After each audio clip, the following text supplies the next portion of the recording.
So today I want to talk about what a qualified worker in cybersecurity looks like. A hot button issue, and I know I've had some folks out there that haven't agreed with some of the things I've had to say, and that's cool. So let's dive in. I've been following this trend here on LinkedIn, to put a post out there complaining about job descriptions and requirements that ask for several years of IT experience or a year or two of cybersecurity experience for what seems like an entry-level job. I think a lot of people are going to disagree with me, but I'm not sure that I see cybersecurity as an entry-level job. Can it be? Sure. I look at the opportunity for people to change career roles, right? I think teachers can make great cybersecurity awareness experts. If you understand your craft, you've educated yourself on the topics critical to cybersecurity and you've demonstrated some competency, I would consider hiring you without a degree. I was selective with my words there, right? I said educated yourself rather than saying earned X degree. Do I prefer a degree? Absolutely. But anybody that knows me, I'm an academic at heart, right? I'm an academic practitioner. I do see a path for a self-starter. There's things out there like Try Hack Me, Hack the Box, earning security certifications. The ISC/CC certification is free of charge out there with free training. Will it be easy without a degree? Probably not. I see the number of applicants to apparent jobs on LinkedIn, and they're sometimes sky high after 24 hours. So I would expect if you don't have that formal degree, your road might be a bit bumpy. So how about the second part of that statement, demonstrated competency? How can you demonstrate competency?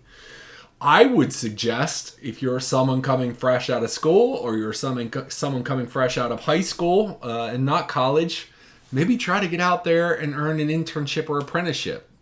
And I can see right now my comment section is going to fill up with there's no internships or apprenticeships out there to earn. You know what I did? 25 years ago, I hit the pavement and I asked about internships.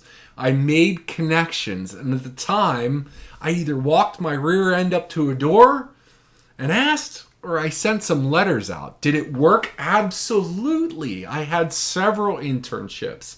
I interned at Dallastown Area School District. I worked for Pennsylvania College of Technology. You know what else I did? I consulted for small businesses at a low cost to add experience to my resume before I completed my degree.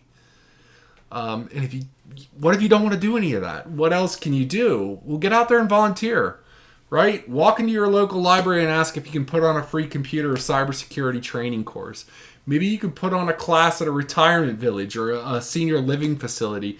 What I'm saying is, a lot of times I hear excuses for why we don't have experience to put on our resumes when there are opportunities out there if you really want them.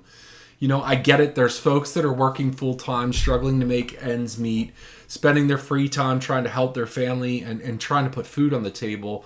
What can they do? My first piece of advice is to use the free time that you're watching TV to try and land a paid apprenticeship or paid internship. They're out there. They do exist. You can find them. Might you have to take a pay cut to get that experience? Possibly. Is it a way to get paid while maybe you're earning a degree or some certifications? Yes. If you really can't afford it, you're going to have to find a way to make some time in your schedule to get some practical knowledge. I have heard it all. I've been teaching for a long time at various universities. I volunteer. I work with folks in the community. I worked full time, earned a doctorate, wrote hundreds of pages of dissertation, and my wife had a baby right in the middle of writing my multi-100-page dissertation. It can be done. I still found time to go to work, disappear to residency on the weekends, right after the kids went to bed, and volunteer while still making time for my wife and kids. It can be done with some time management and the will to do so. All right, but maybe you don't agree with any of that. You're fortunate, like I am, to have a job right now. So what can we do to help people that are maybe unemployed right now, the next set of youth, or non-traditionals that are coming up through the ranks? A few thoughts here, and this is not everything on my mind, but I don't want this to turn into a 20-minute video. One, I'd say keep networking. As leaders, whether you're in a leadership position or not, you're an analyst, it doesn't matter. As leaders, we can keep talking to people and making connections. Maybe we meet someone incredible and we can refer that person to a friend that's in the industry, and maybe they'll be a good fit for that organization. Second, if you have the opportunity or capability, try to take on some interns or open up apprenticeships. Third, if you're willing to hire people fresh out of college, be open and willing to train and share your knowledge with that next generation. We didn't get to where we are without learning along the way, right? Someone had to help us, whether it was formal or informal. Get out there and share your knowledge. Fourth, if you have thoughts on what it would take for the youth of America to enter your organization, get out there and communicate them. Go talk to a university class. Get involved in an advisory board. Participate in things like junior achievement, right? There's plenty of volunteer opportunities out there to go and talk to the youth of America. Fifth, if you have time to mentor someone inside or outside of your field, do it. I'm really exhausted by some of the pay-to-play mentorship sort of schemes. Courses that cost thousands of dollars for information that's free online, or maybe it would only cost $15 through another source like the Udemy's of the world out there. There are these programs that offer career assistance and then they never live up to their promises. You're paying thousands of dollars for a week-long course and they're going to mentor you through your career journey, and it just doesn't happen. Those things, they don't live up to their promises. I see that repeat itself over and over in LinkedIn.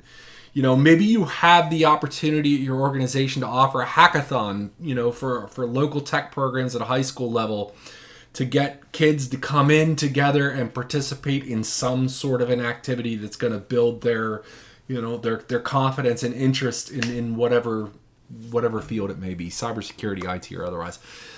And I certainly don't want to trivialize, right, the situation that our youth are in entering the cybersecurity or IT workforce, but I think those are some of the basic things that we can do.